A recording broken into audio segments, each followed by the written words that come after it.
Pinang-almusal ko na yung ginawa kong bibingka. Ayan, tinanggal ko yung mga dahon. Yan. Manipis siya kasi yung cake, pang cake yung nilagyan ko. Tapos may tea tayo dito.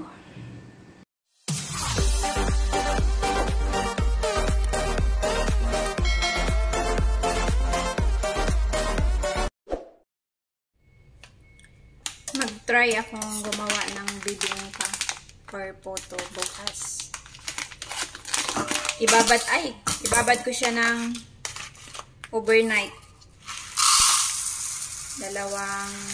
Iwan ko lang kung magkasya to ng dalawang cup.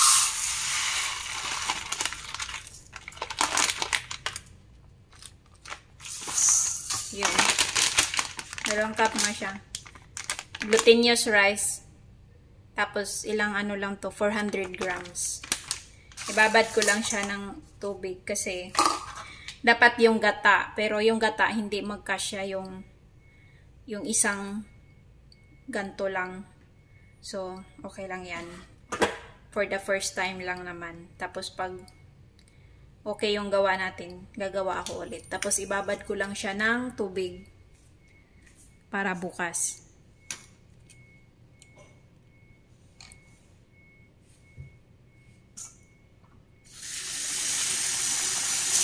Hugasan ko lang. Babad ko siya ng overnight. Pwede naman yung glutinous flour ba. Pero try natin yung glutinous rice.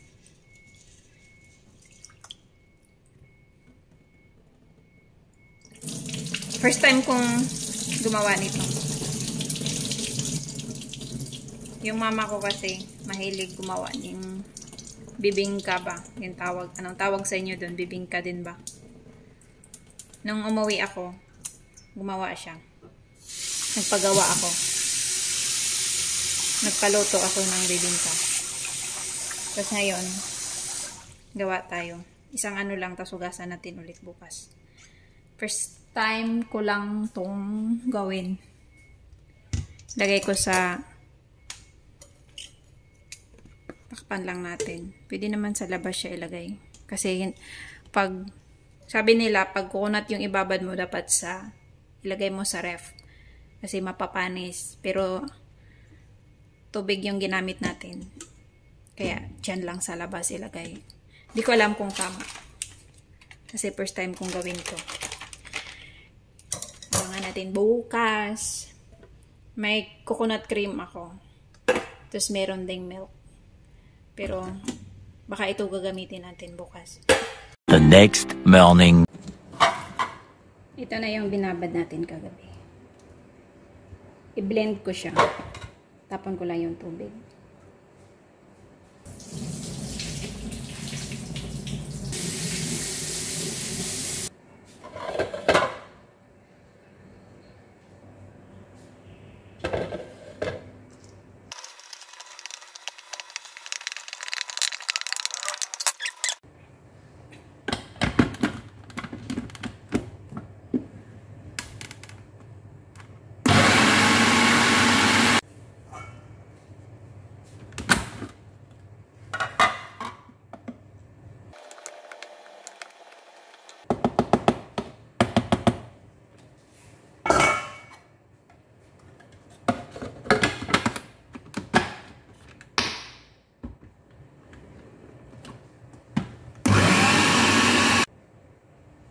Lagyan ko siya ng coconut milk.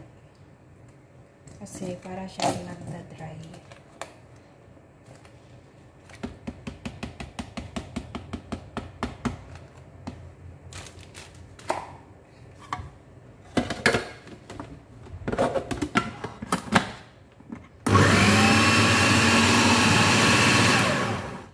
Lagyan ko po siya ng konti.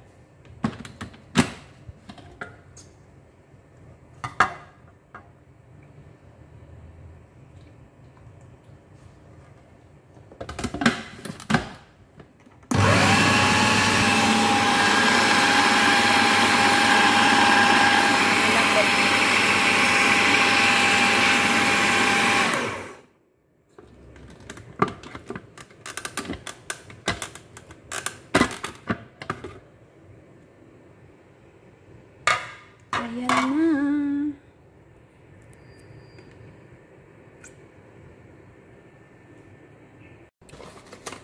Mag-mix ako ng instant dry yeast.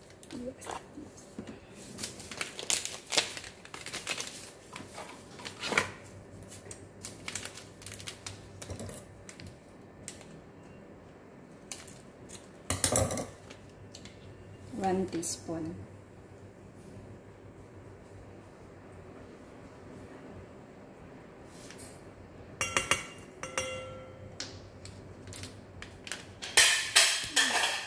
Laging nalalaglag.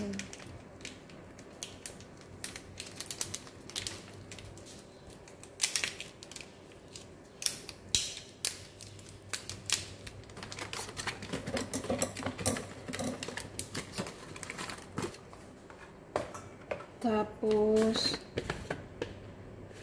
white sugar.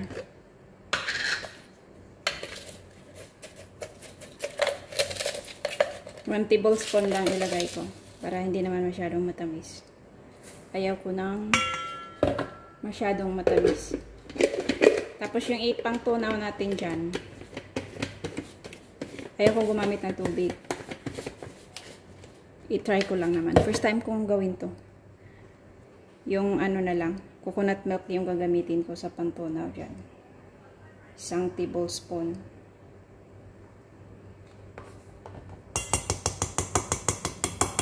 Tingnan natin kung yung outcome. Tutunawin lang natin.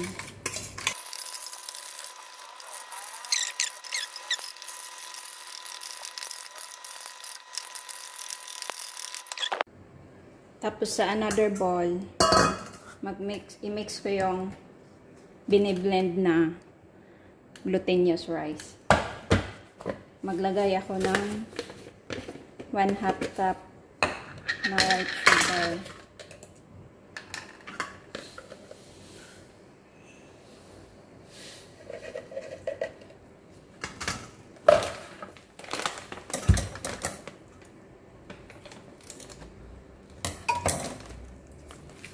Dapat pala 1 teaspoon lang yung ano, yung ilagay dun sa may yeast na ano, minimix natin, kaso napasobra. Nagiging 1 tablespoon yung nilagay ko. Pero okay lang yan, i-adjust ko na lang dito. Ayaw ko na lang punuin siya.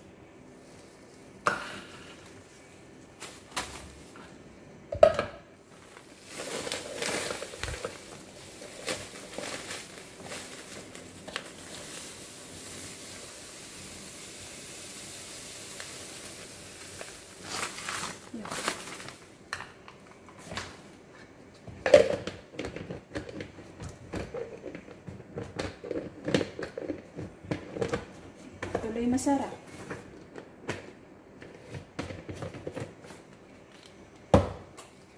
Tapos 4 na teaspoon na baking powder. Hindi ko alam kung tama yung ginagawa ko. First time ko itong gawin.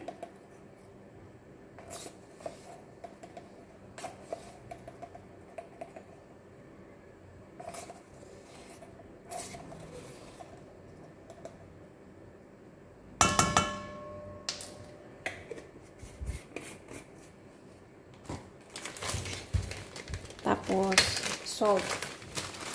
Maglagay ako ng konting salt. Para mabalance yung ano, yung lasa.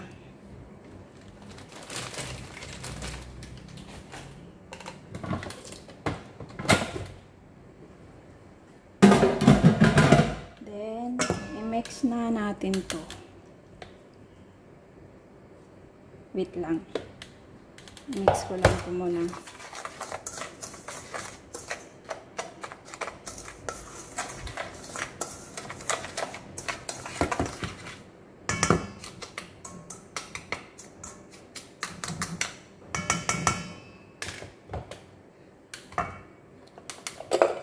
Ayo!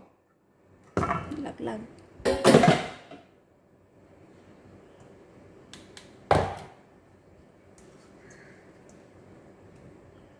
Ganda yung ano, yung malagkit nila. Pure siya, walang halong ano, bigas.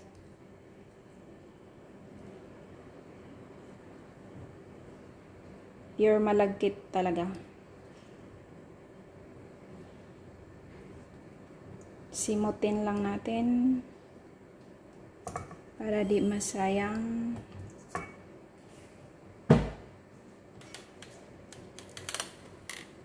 O diba? Gutom na ako.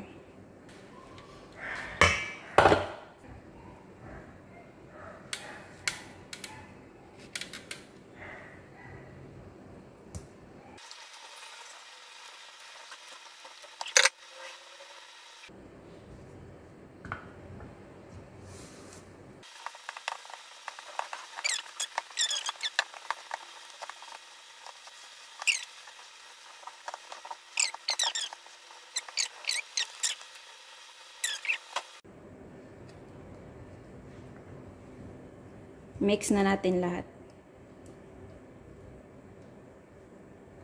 Saka siya press ng, isit ng 30 minutes.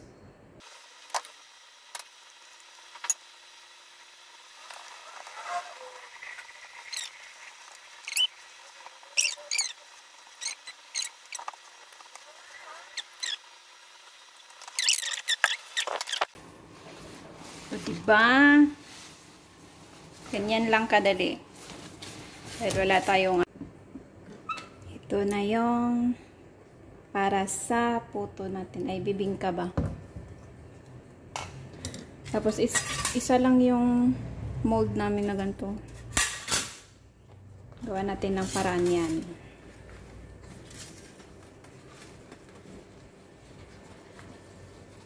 Paano ba?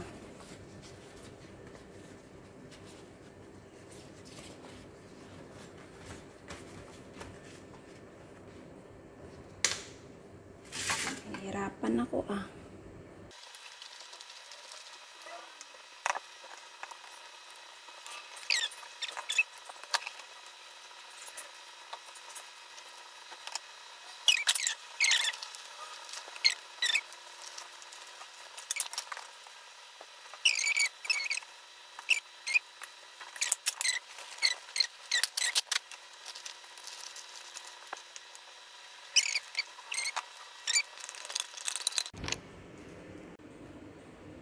Ayan, 3 yung nilagyan ko. Hindi naman siya puno. Kasi feeling ko, aalsa pa to. Sana magkasya yung 3. Ayan na. Good luck na lang kung tama yung ginagawa natin.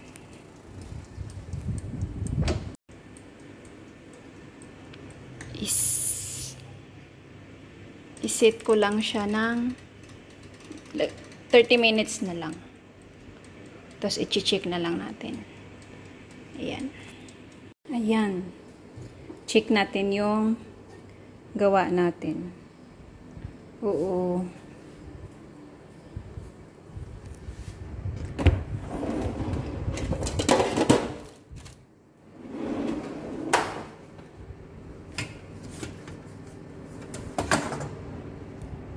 Ayun, parang tingnan natin mamaya. Oh, ito parang masarap.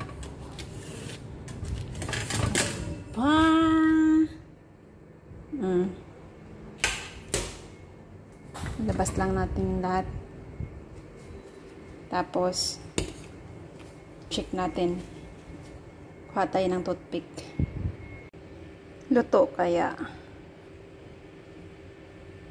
Parang may naiwan pa na konti. Balik natin saglit.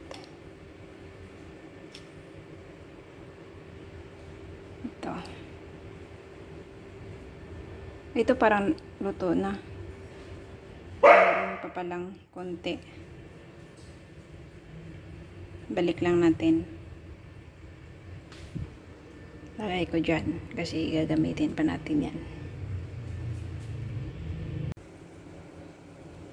Ayan na.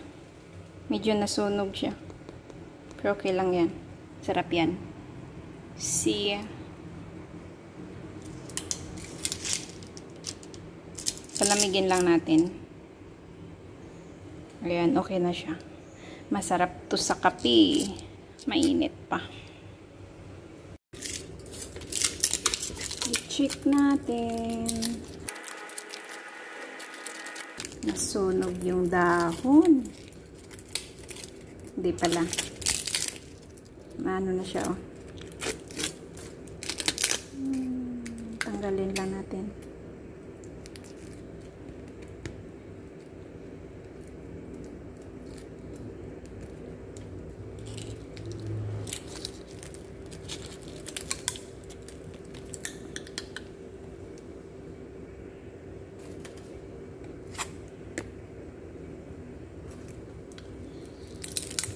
Sobrahan pala siya.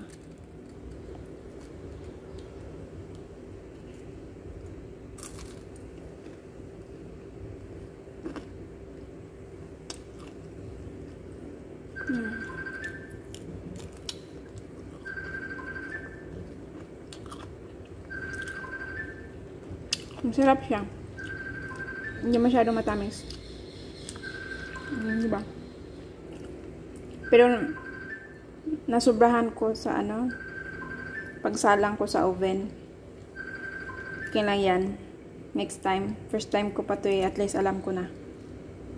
Pero masarap siya. Para siyang biko. Para siyang tikoy na. Kasi ang sarap na crunchy.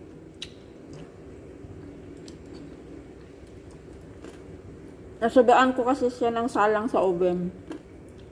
Kaya, pero masasarap siya. Ang sarap niya.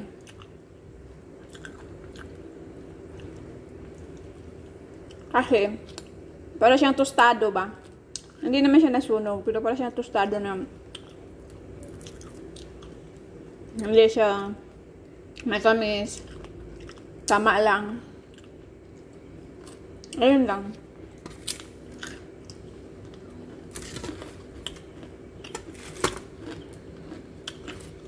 Sarap. Ayun lang. Thank you for watching, everyone. Salamat sa inyong suporta.